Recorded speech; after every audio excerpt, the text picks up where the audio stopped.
Ni hao, halo semuanya, kembali lagi dengan Nubarta. Nonton bareng kita. Makasih ya udah setia menunggu updatean dari Nubarta. Semoga kalian masih akan tetap setia bersama Nubarta sampai akhir ya. Nah, kalau gitu nggak perlu lama lagi. Yuk langsung aja kita siapkan diri dan hati kita ke episode berikutnya. Selamat mendengarkan. Setelah menyelidiki pegunungan di dekatnya dengan hati-hati, Xiaoyan menarik kekuatan spiritualnya. Pada saat yang sama, ia menjentikan jarinya dan cahaya ungu emas yang mengalir segera melesat keluar. Ia berubah menjadi penampilan Raja Utara di ruang kosong di samping Xiaoyan. Setelah melakukan semua ini, Xiaoyan akhirnya benar-benar merasa tenang. Kedua tangannya membentuk segel pelatihan saat pikiran-pikiran dalam hatinya dengan cepat mengalir ke dalam benaknya. Dia dengan hati-hati membolak-balik keterampilan yang baru saja diperolehnya. Sebagai teknik Do tingkat roh menengah, keterampilan manifestasi 4 orang suci secara alami memiliki poin-poin uniknya sendiri. Hanya pemahaman awal tentang keterampilan ini saja sudah memakan waktu cukup lama bagi Xiaoyan. Tentu saja, tidak sulit untuk mempraktikkan teknik Do tingkat roh, namun yang terpenting adalah memahaminya. Jika seseorang tidak dapat memahami esensi teknik Do, bahkan jika seseorang mempraktikannya, seseorang pasti tidak akan dapat melepaskan kekuatan penuhnya. Xiaoyan selalu memiliki harapan yang tinggi terhadap dirinya sendiri.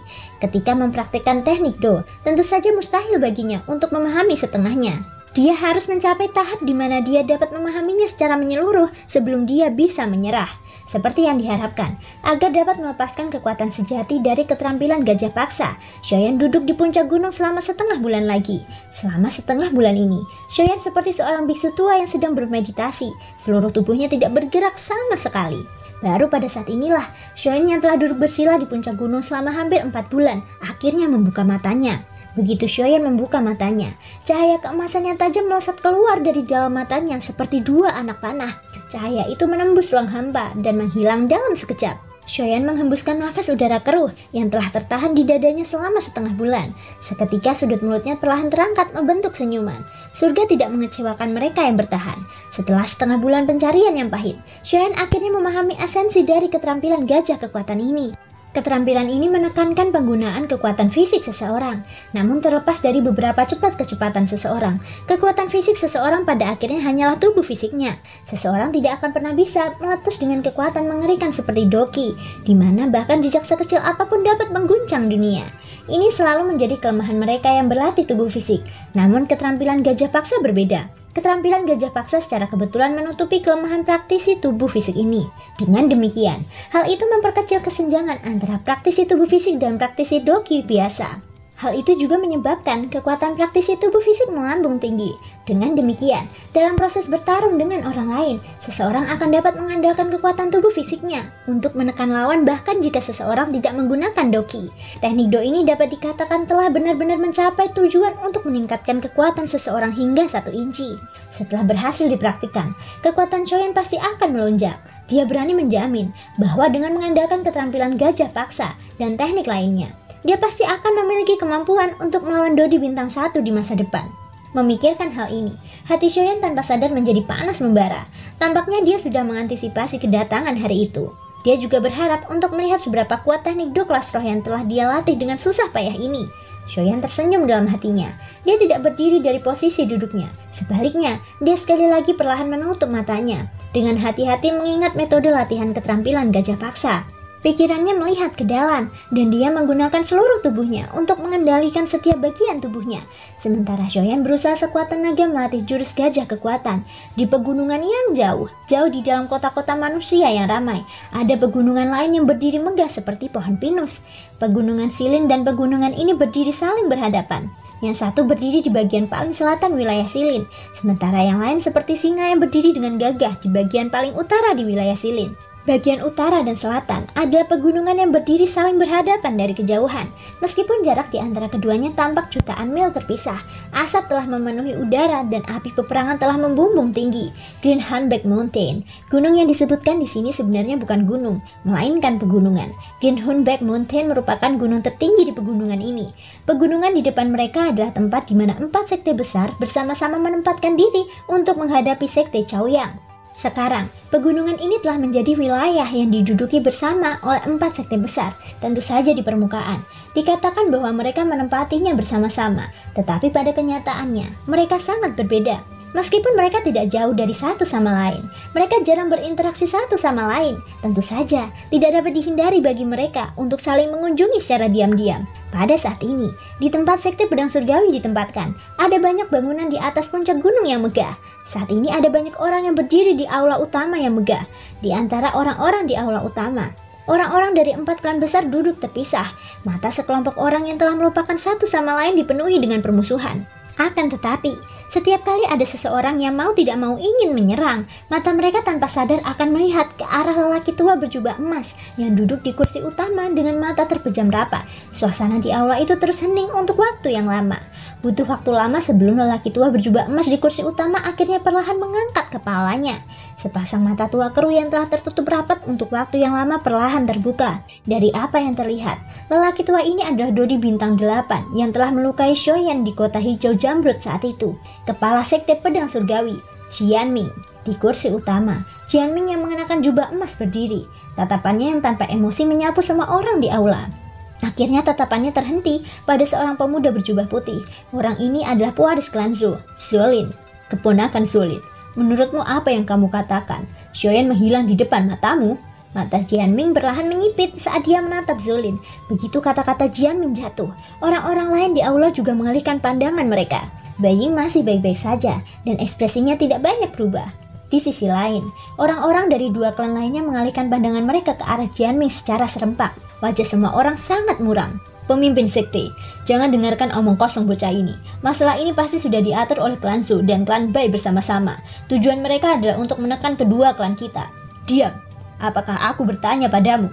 Tepat saat seseorang lelaki tua berjubah ungu dari kedua klan berdiri dan hendak berbicara, Jianming yang duduk di kursi utama menatap lelaki tua berjubah ungu itu dengan ekspresi gelap dan dingin.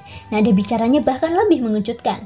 Setelah Jianming menegurnya, lelaki tua berjubah ungu itu juga duduk kembali dengan berat di kursinya dengan wajah penuh keengganan. Wajah tuanya dipenuhi dengan kebencian yang mendalam. Di kursi di sampingnya, seorang pria baru baya berjubah hitam memiliki ekspresi yang sangat muram di wajahnya. Dari waktu ke waktu, tatapannya akan melihat orang-orang dari klan Bai dan klan Zhou yang duduk di seberangnya. Niat membunuh melonjak di kedalaman matanya.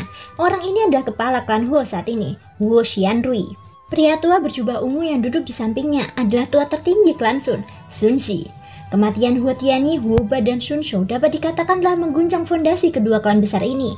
Kedua klan tersebut masing-masing memiliki Dodi bintang 3 dan Dodi tahap akhir bintang 1. Jajaran semacam ini dapat dikatakan sebagai eksistensi yang dapat melakukan apapun yang mereka inginkan di seluruh wilayah barat. Namun ketiga orang ini yang kekuatannya telah mencapai tingkat seperti itu sebenarnya telah tewas dengan menyedihkan di reruntuhan. Selain itu, orang-orang yang telah kembali hidup-hidup dari perjalanan mereka sebenarnya adalah orang-orang dari 2 klan besar lainnya. Hal semacam ini menyebabkan seseorang merasa sulit untuk tidak merasa curiga di dalam hatinya. Setelah Zolin dan Beiying tidak ada saksi lain. Ini berarti hanya mereka berdua yang tahu apa yang terjadi di reruntuhan itu. Mereka bisa mengatakan apapun yang ingin mereka katakan kepada orang luar. Akibatnya, kata-kata kedua klan itu adalah hal yang paling tidak dapat dipercaya. Jianming tentu saja menyadari hal ini di dalam hatinya. Namun ketika dia mendengar nama Shoyan dari mulut Zolin, beberapa keraguan muncul di dalam hatinya. Jika semua ini terkait dengan Shoyan, kemungkinan besar dia harus benar-benar mendengarkan dengan seksama. Jianming perlahan mengalihkan pandangannya setelah melihat Junzi kembali ke tempat duduknya. Seketika, pandangannya berhenti pada Huo Xianrui di sampingnya. Kilatan dingin yang sulit dideteksi melintas dalam matanya. Tak lama kemudian, dia sekali lagi menatap Zolin. Ekspresi di matanya dengan cepat kembali normal. Zolin, ceritakan padaku semua yang kamu lihat hari itu. Jianming berbicara dengan rendah. Pada saat yang sama, tubuhnya bersandar dengan lembut di kursinya. Matanya setengah menyipit saat dia menatap Zolin. Baru setelah mendengar itu, Zolin perlahan berdiri dan menatap semua orang yang hadir. Saat tatapannya bertemu dengan Beiying, Beiying mencibir dalam hatinya. Meskipun Zolin ingin membunuhnya di reruntuhan hari itu, keduanya tidak dalam kondisi terbaik. Jika mereka bertarung, itu tidak akan menguntungkan bagi mereka berdua. Bahkan sangat mungkin mereka berdua akan ditinggalkan di sana selamanya. Akibatnya, mereka berdua tidak punya pilihan selain meninggalkan reruntuhan dengan hati-hati dan waspada pada akhirnya. Zolin yang telah mengangkat kepalanya menceritakan sebagian besar hal yang terjadi di reruntuhan hari itu. Tentu saja, ada juga beberapa hal yang dibuat-buat. Bahkan jika Jianming dapat mendengarnya, dia terlalu malas untuk menyebutkannya. Terlepas dari apakah dia menyebutkannya atau tidak, hal-hal ini tidak lagi penting. Kematian adalah kematian, bahkan jika alasannya ditemukan. Apa gunanya? Jika hubungan antara 4 klan besar menjadi intens, itu tidak akan menjadi hal yang baik bagi sekte pedang surgawinya. Lebih baik menghindari masalah. Bagaimanapun, tujuan Jianming hanyalah Xiaoyan. Terlepas dari apakah semua orang yang hadir ingin mendengarkan atau tidak, mereka semua mendengarkan uraian Zolin. Karena ruang di dalam aula besar, gelombang gema terus bergema. Zolin adalah satu-satunya yang berbicara, tetapi semua orang tampaknya telah mendengarkan beberapa kali. Guo Xianrui dan Sun Si mengerutkan kening saat mereka menyaksikan pidato Zolin. Keduanya mendengus jijik dalam hati mereka. Hati mereka tidak percaya bahwa seorang bandi biasa, bahkan dengan bantuan boneka dan ular aneh yang kekuatannya hanya setara dengan Dodi bintang 1, bisa menjadi kuat. Mereka benar-benar mampu mengubah orang-orang dari 4 klan besar menjadi keadaan yang menyedihkan. Ini benar-benar omong kosong. Namun hanya karena mereka tidak mempercayainya, bukan berarti semua orang tidak mempercayainya. Paling tidak, Jianming tertarik dengan kata-kata Zolin saat ini. Jianming perlahan-lahan mendengarkan dengan seksama saat dia mendengarkan kata-kata yang keluar dari mulut Zolin. Seketika, Zolin berbicara tentang bagaimana sosok Xiaoyan tiba-tiba menghilang dari tanah terbuka. Beberapa riak tanpa sadar muncul di mata Jianming. Yang tidak diketahui semua orang adalah bahwa badai besar telah bergolak di dalam hati Jianming saat ini. Menurut apa yang dikatakan Zolin, setelah Xiaoyan mengerahkan seluruh kekuatannya untuk melepaskan dokinya di dalam tubuh yang tersisa saat itu, kondisinya sudah dapat dianggap sebagai anak panah yang akan melesat ke ujung.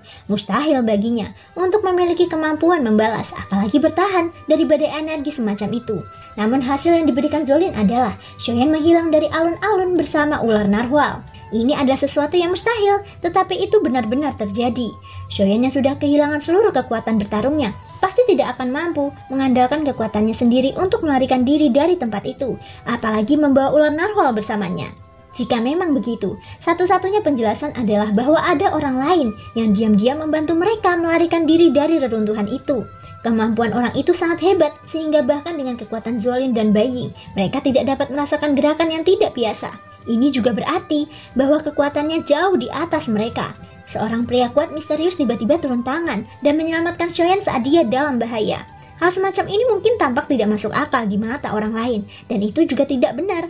Namun di mata Jianming, itu adalah pandangan yang berbeda. Jangan bilang padaku, di belakang Xiaoyan, benar-benar ada orang kuat lain yang melindunginya. Tatapan mata Jianming kosong saat dia duduk di kursi utama. Alisnya saling bertautan erat. Hatinya tanpa sadar teringat pertempuran besar di kota hijau Zamrud beberapa tahun lalu. 4 elit Dodi berkumpul di satu kota. Sasaran mereka sebenarnya hanyalah bandi yang bagaikan semut di mata mereka. Awalnya mereka mengira itu akan menjadi parade yang mudah. Namun mereka tidak menyangka bahwa mereka berempat yang merupakan elit Dodi akan berakhir melarikan diri seperti anjing liar. Jianming tidak akan pernah melupakan penghinaan hari itu. Dia bahkan lebih tidak bisa melupakan kekuatan besar aura itu. Jika orang misterius itu benar-benar menyerang, Jianming berani menjamin bahwa bahkan jika mereka berempat bergabung, mereka pasti tidak akan mampu bertahan dalam satu pertempuran dengan orang kuat misterius itu. Sekarang kejadian saat itu kembali terulang. Sosok kuat misterius lainnya tiba-tiba turun tangan saat Xiaoyan dalam bahaya. Jika berita ini sampai ke telinga 3 pemimpin sekte lainnya, kemungkinan besar akan menimbulkan badai yang tak terlihat. Zolin yang telah selesai menceritakan semua ini kembali tenang. Dia tidak berbicara lagi. Tatapan matanya acuh tak acuh saat menyapu orang-orang dari kedua klan. Dia melirik Bai Ying sebelum kembali ke tempat duduknya. Semua orang yang hadir menatap Jianming di kursi utama. Setelah apa yang terjadi sebelumnya, semua orang yang hadir dengan sadar menutup mulut mereka, kali ini tanpa Jianming berbicara. Dalam sekejap, suasana di dalam aula kembali menjadi aneh. Tidak tampak gugup, tetapi juga menyebabkan semua orang tidak berani bersantai sedikit pun. Semua orang berharap ditegur oleh Jianming, tetapi pada saat yang sama, mereka takut akan membuka mulut dan mengatakan hal yang salah. Bisakah kamu menjamin apa yang kamu katakan itu benar? Suasana di aula itu buntu untuk waktu yang lama. Sesaat kemudian, Jianming sekali lagi membuka mulutnya untuk berbicara. Anak muda ini berani menjamin dengan nyawaku bahwa apa yang kukatakan tadi adalah benar. Zolin berdiri, matanya menatap Jianming di kursi utama. Matanya tenang saat dia berbicara tanpa menoleh ke samping. Jianming tidak dapat menahan rasa terkejutnya di dalam hatinya ketika melihat sikap Zolin. Dia segera mengangguk perlahan. Baiklah, aku harap aku bisa mempercayai kata-katamu. Zolin duduk lagi. Pada saat yang sama, Jianming mengalihkan pandangannya ke Bai Ying dan berkata dengan suara serius. Patriark Bai, hanya kau dan keponakan Zolin yang keluar dari reruntuhan hari itu. Bisakah kau menjamin bahwa apa yang dikatakan Zolin sebelumnya adalah benar? Di akhir kata-katanya, tatapan Jianming agak dingin saat dia menatap Beiying. Jika Beiying mengkritik kata-kata Zolin sedikit saja, maka yang terakhir harus membayar harga untuk apa yang telah dia katakan sebelumnya. Bagaimanapun, dia bersedia menggunakan hidupnya sebagai jaminan. Pada saat ini, orang-orang dari 3 klan lainnya langsung menatap Beiying. Tindakan Jianming dapat dikatakan telah menempatkan hidup Zolin di tangan Beiying. Apakah dia hidup atau mati tergantung pada kata-kata Beiying. Hou Xianrui dan Sun Xi menatap Beiying dengan seringai di wajah mereka. Mereka tentu ingin Beiying mengatakan apa yang ingin mereka dengar. Mereka yakin Beiying pasti akan mengatakan kata-kata itu. Selama Beiying berbicara, itu tidak hanya akan dianggap sebagai balas dendam bagi kedua klan mereka, tetapi juga akan menghilangkan masalah besar bagi ketiga klan mereka. Kedua klan itu tentu saja senang melakukan hal seperti itu. Dibandingkan dengan reaksi orang-orang dari kedua klan, ekspresi orang-orang dari klan Zhou berubah. Mereka tidak menyangka Jianming akan menggunakan metode seperti itu. Dengan cara ini, nyawa Zolin berada di tangan Beiying. Di samping Zolin, seorang pria parubaya di sebelahnya hendak berdiri, tetapi dia ditarik ke bawah oleh Zolin yang memiliki ekspresi tenang di wajahnya. Zolin menggelengkan kepalanya tanpa jejak. Ketika yang terakhir melihat ini, meskipun dia masih sangat khawatir di dalam hatinya, pada akhirnya tubuhnya bergoyang dan duduk dengan berat. Pada saat yang sama, Beiying yang sedang ditatap oleh semua orang juga merasa kesulitan di hatinya. Jika dia mengatakan apa yang ingin didengar oleh kedua klan dan bahkan Jianming, maka nyawa Zolin akan terancam dan momentum klan Zhou akan sangat berkurang. Pada saat itu, bahkan seluruh klan mereka akan terpengaruh. Situasi ini jelas merupakan apa yang ingin dilihat oleh ketiga klan. Namun jika Zolin tewas, maka Beiying tidak hanya harus menghadapi permusuhan dari 2 klan lainnya, tetapi ia juga akan menjadi sasaran klan Zhou. Ditambah dengan serigala rakus yaitu Sekte Pedang Surgawi, situasi klan B pasti akan jatuh ke titik terendah. Jika dikepung di semua sisi, masa depan klan B akan terancam. Namun jika Beiying tidak menaati perintah Jianming, maka klan B pasti akan ditindas oleh Sekte Pedang Surgawi. Dengan cara ini, klannya juga akan menjadi sasaran kritik publik. Hari-harinya tidak akan mudah. Lebih baik menahan diri untuk sementara dan menunggu kesempatan untuk bertindak di masa mendatang. Ini bukanlah ide yang buruk. Jianming, aku tidak menyangka kau akhirnya akan bergerak melawan 4 klan besar kami. Jika kau ingin menelan kami, kau tidak akan bisa menggigit tulang keras kami tanpa mematahkan beberapa gigi anjingmu. Beiying mengumpat dalam hatinya.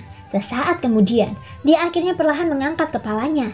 Di bawah tatapan semua orang yang hadir, dia menatap Jianming yang duduk di ujung meja. Hou Xianrui dan Sun Xi menatap Beiying, berharap Beiying akan mengatakan apa yang ingin mereka dengar. Ketika Jianming melihat senyum di wajah Beiying, dia tidak bisa menahan firasat buruk. Di balik lengan bajunya yang lebar, sepasang tangan layu perlahan terangkat dan tanpa sadar mencengkram sandaran tangan kursi dengan erat. Melaporkan kepada ketua sekte, apa yang dikatakan Zolin tadi disaksikan oleh bawahan ini dengan mata kepalanya sendiri. Setiap kata-katanya benar. Begitu Beiying selesai berbicara, semua orang di aula menjadi gempar. Mereka tidak pernah menyangka Beiying akan mengucapkan kata-kata seperti itu. Wajah semua orang dipenuhi dengan ketidakpercayaan. Pada saat yang sama, di kursi utama, sandaran tangan batu yang dipegang erat oleh Jianming di tangannya secara tidak sengaja berubah menjadi tumpukan bubuk. Terima kasih semua sudah mau mendengarkan dari awal sampai akhir. Sampai jumpa di episode berikutnya.